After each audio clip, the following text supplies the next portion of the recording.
Thank you very much, David, for that introduction and for the invitation to come here. It's been a fantastic meeting for me. I think I really enjoyed being with all you guys from LSF families and LFS families. And oh, can you hear me? Oh, okay, that's better.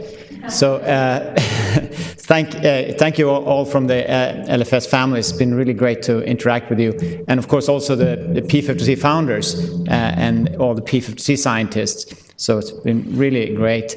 So what I will talk about is a therapeutic approach that is now, as David mentioned, in clinical trials. So it's work actually that we started around 20 years ago, and late 1990s. The idea is to refold mutant P53. So let's see. So I don't have much of a P53 introduction because many others have already given that. So just want to point out that one important function of P53 is to respond to oncogenic stress and to eliminate incipient tumor cells. So we have cells with disrupted cell cycle regulation or activation of oncogenes. This leads to a P53 response, probably mediated by aberrant DNA replication, and that can eliminate these incipient tumor cells. And that's very important mechanism, probably operating every day in our bodies all the time. But that's also, this will create a selection pressure for P53 mutations in tumors, which is of course, what we see in tumors. P53 is the most frequently mutated gene in cancer. If we look at those mutations, this is a very simple slide. There are many other versions, better versions of it. This is just to indicate that here we have the central core domain in the protein where most of the missense mutations in tumors are localized. And we already heard about this from other speakers. So the question is, if we want to restore, our goal is to restore normal P53 function, or to revert normal mutant P53 to normal. Can we really expect to be successful if we have a tumor cell with not only P53 mutation, but a number of other genetic alterations? And I think the thing is that if we can restore P53 function, that's going to be a strong response. If it will induce apoptosis or senescence or induce cell death in the number of mechanisms, of course that will override any growth promoting effect of whatever oncogene that cell might have. So in fact, the activated oncogenes can actually drive the P53 response to induce cell death. So I think we really believe that it's going to be sufficient to restore P53 function to eliminate a tumor. So how can we do this? So this is just a slide showing the idea of refolding a mutant P53. Here's mutant P53. This example is R175H, structural mutant. So, there are already a number of molecules, a number of approaches shown to induce a refolding of these structural mutant P53 proteins. So you will restore DNA binding and transactivation of target genes and induction of cell death. Then we have, of course, also the so-called DNA contact mutants that are less or not so structurally distorted or unfolded. And so then in that case, it may be less clear exactly how you can reactivate. There's, of course, still many unanswered questions here. So just as a summary of mutant P53 targeting agents that are now being explored, have been identified and are being further explored. So we have our molecule called Prima-1, that was the first hit we identified more than 15 years ago. Now we have a molecule called APR246 in clinical trials. So these two very similar molecules, they both converted to the active compound called MQ. So these and some other molecules discovered in other labs, this is one from PK11007 from Alan First's lab, are cysteine binding compounds or Michael acceptors. Bind to cysteines in P53. There are also small molecules that bind to P53 in other ways, and there are also compounds that seem to chelate zinc to mutant P53, And they're also, as we heard from Varda earlier today, refolding peptides, the caps. And then there are also more indirect approaches that have been presented. For example, preventing mutant p53 from aggregating, and also disrupt interactions between mutant p53 and the p53 cousin p73. So there are a number of different approaches, and I think this is really encouraging. We have a number of different approaches, and we have to hope that at least one of them will be successful. So as I mentioned, our compound and the original hit compound are both converted to MQ. So they're actually prodrugs. They're not active by themselves. They're converted to a compound called MQ, methylene chinucleidinone, which is a Michael acceptor that can bind covalently to cysteines in p53. And this we have shown by mass spectrometry. This is an experiment where we treated the p53 core domain, recombinant mutant p53 core domain with MQ, and then looked at the mass by mass spectrometry. And you can see here, this is a peak, the core domain as it is, and then we get another peak here with an MQ adduct. And this one here is actually with 2 MQ adducts. You get expected molecular shifts when we treat with or incubate with MQ. So there are 10 cysteines in the p53 core domain. So clearly we can, as this is shown here, we can get at least 2 adducts. We have seen even higher number of adducts if we incubate with higher concentrations of MQ. So there's covalent binding. Doesn't mean it's irreversible.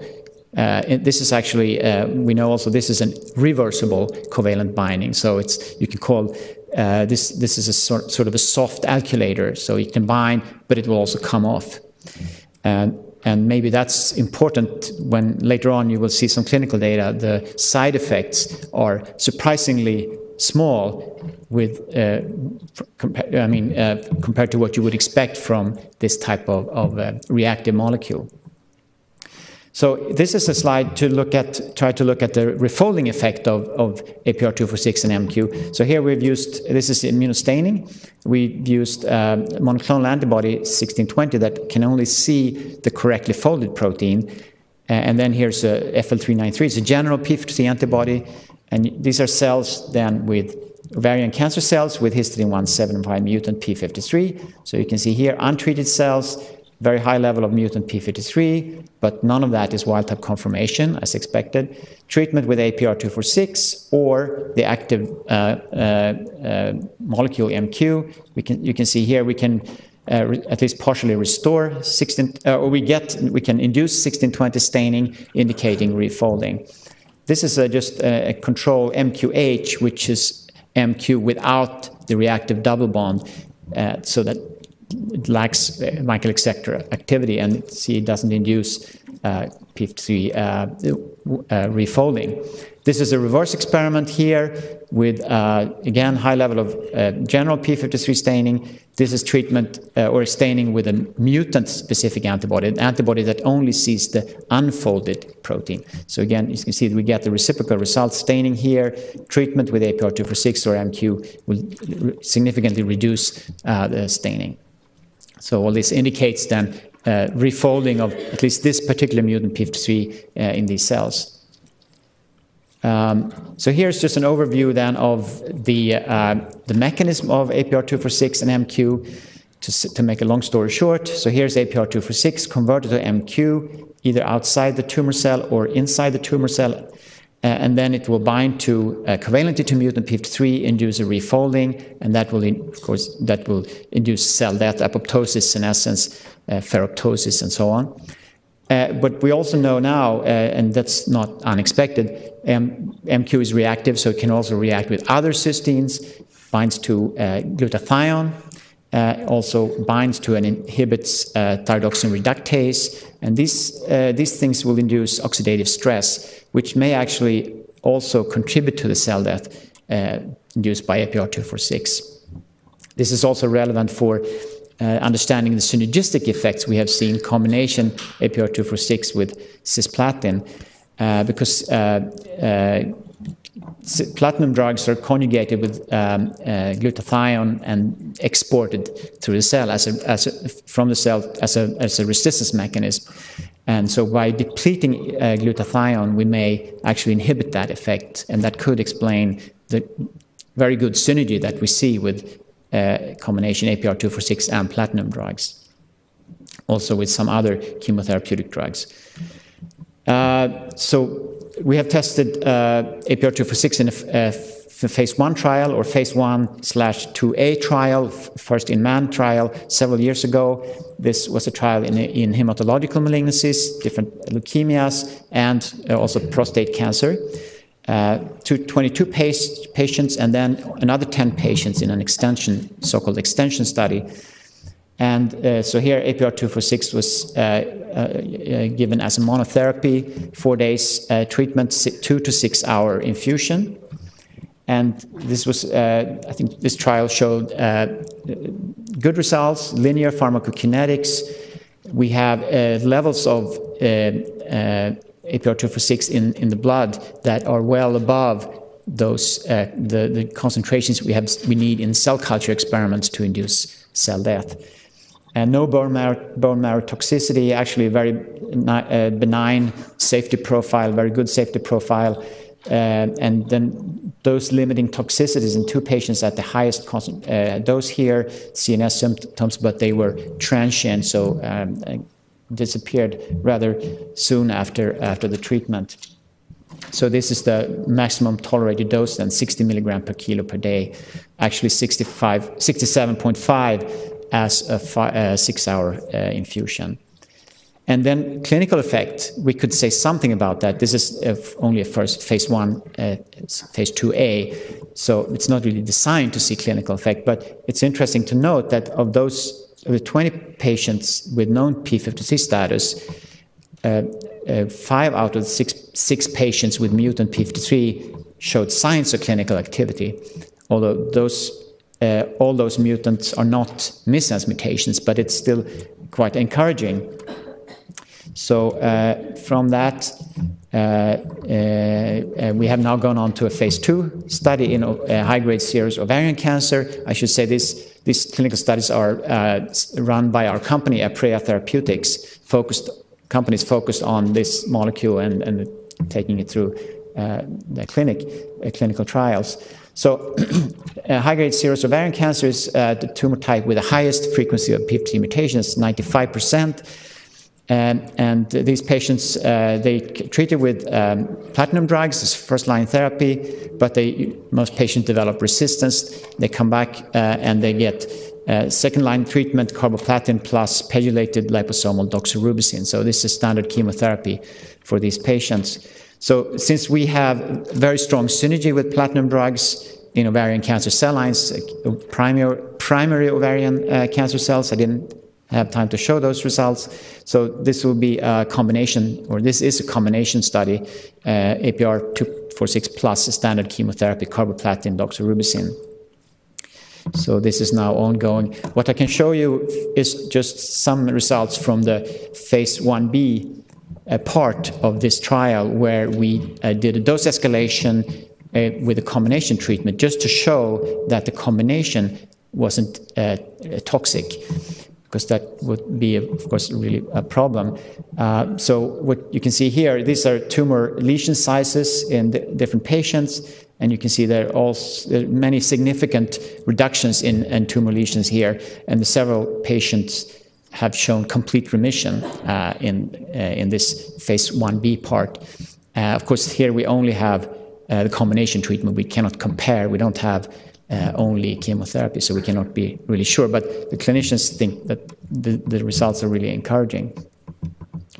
So that's for, and then so here's just an overview of this ongoing trial with it's going to be 400 patients, 2 arms, chemotherapy alone here, and chemotherapy plus APR-246. So again, this is ongoing, no data to report now.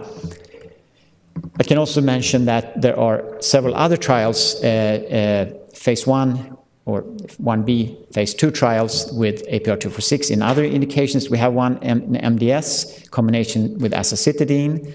We have esophageal cancer, combination with cisplatin and 5-FU. And also, here's another ovarian cancer with a highly resistant population of patients, and then also in melanoma, combination with dabrafenib. So these are ongoing. And I can say something about the trial in MDS. These were results that were presented just a few weeks ago at the, on a poster at the AACR meeting in Chicago. So this is a study done at the Lee Moffitt Cancer Center in Tampa, plus some other centers in the US and also in France, and run by APREA.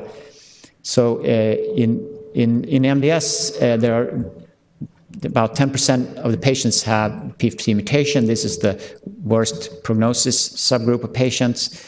And what I can report is that the combination APR-246 azacitidine has been well tolerated, and these patients no dose-limiting toxicities so far. And there's a quite encouraging response with 100% overall response rate so far, and 75% of the patients have shown complete response. Still a small number of patients, so we should not be, we should take it with a grain of salt, also no patients have relapsed so far. And there's also been good reduction of bone marrow blasts, so it looks good. But of course here the important question will be if these patients will relapse or not. So will the responses remain? And that we will see. We don't know yet, but it's encouraging. So that was the clinical development of APR-246. So then I hope I still have some time just to say something about targeting nonsense mutant p53 in cancer. And this is another ongoing project in my lab. Here we are in much earlier phase. We're in a very early phase. We're screening for novel compounds. But the point here is that this is the overall spectrum of p53 mutations in tumors. We have the missense mutations, which that's of course what we're targeting with APR-246. This is the major part, of course, but we have also other types of mutations, including the nonsense mutations. These are the most common nonsense mutations. What could be interesting to mention here is that this mutation, R213 star or X, nonsense mutations, is the 5th most common TP53 mutation overall, at least in the 12 common tumor types, from whole genome sequencing, and it's also common in LFS. So I think this is an interesting mutation. And so there are some data published by others. This is from Laure Bidou's group in Paris, published several years ago, just showing in Western blot how you can induce full-length p53 in cells carrying this R213 nonsense mutation by treatment with aminoglycosides, antibiotics. That these are antibiotics known to induce read-through in bacteria. It's been known for a long time. But as you can see here, you can also actually induce expression of full-length p53 in these cells with a nonsense mutation.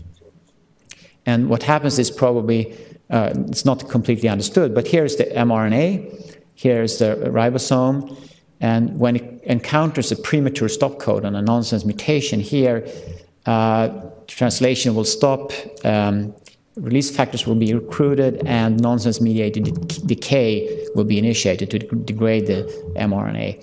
So presumably the aminoglycosides such as G418 are believed to reduce the accuracy of anti-codon base pairing at the premature stop codon, so that a tRNA can actually bind and translation can continue. So you can get a read-through and a full-length protein. We have also addressed this, and this is an example here. This is a breast cancer cell line with this mutation R213X. You can see here control cells, p53 staining, 2 different p53 antibodies, no staining because you have termination of translation.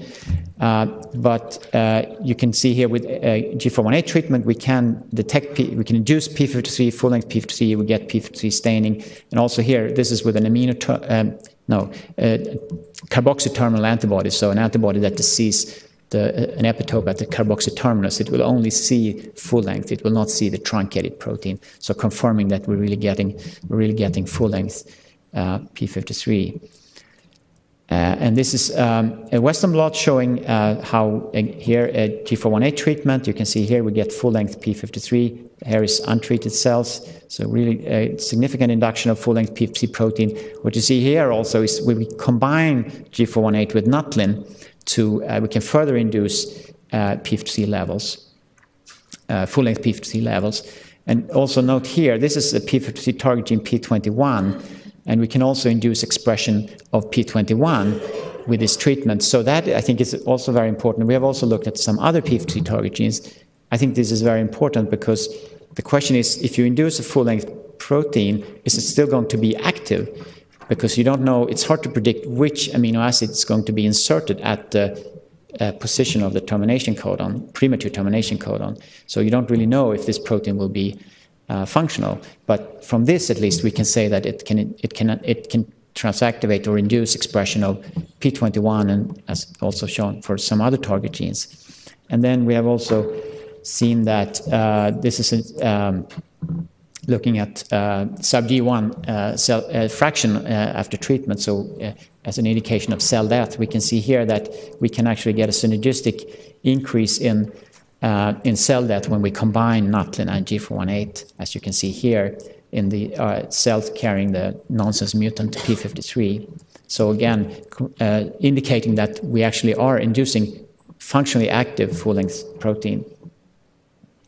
So that was all the data can show about the read-through right now. We're also, of course, what we like to do is to identify novel read-through inducing compounds that are less toxic than G418. I mean, the glycosides, the clinical use is limited due to their toxicity.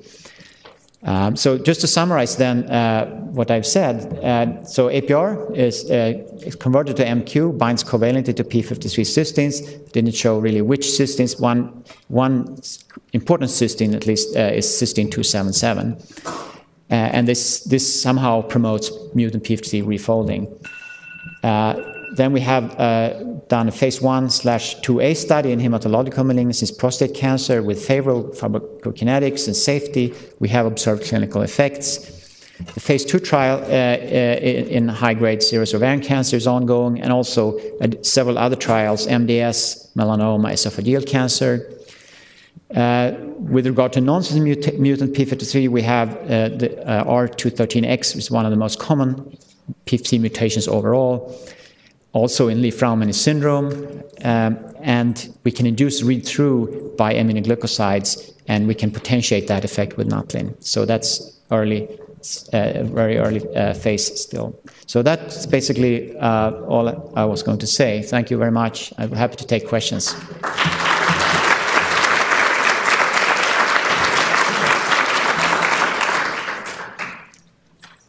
Thank you. Is there? Okay. Yeah. So how are you enrolling patients? When are you getting tumor material at diagnosis from historical, or like in the refractory patients, do you need to get the DNA from the metastatic lesion to make sure they have the right p53? No, they include p53. I mean, sequence confirmed p53 mutation is not an inclusion criteria. No, so because, I mean, this is ovarian cancer, so the high mutation frequency is very high for p53. So what we do is just p53 staining. Sure. So then we can see if there is p53, positive p53 staining, it's very likely to be indicate mutation and missense mutation. So we want to focus on the missense mutation. We don't, the other types, frame shift, nonsense, are not included in this phase 2 study. Right. So it's p53 staining. Right, and how about the other cancers, like the blood cancer, like the treatment-resistant ones? Yeah, that's I believe there it's sequence verified. I believe so. At time of treatment. Yeah, I believe so. Yes.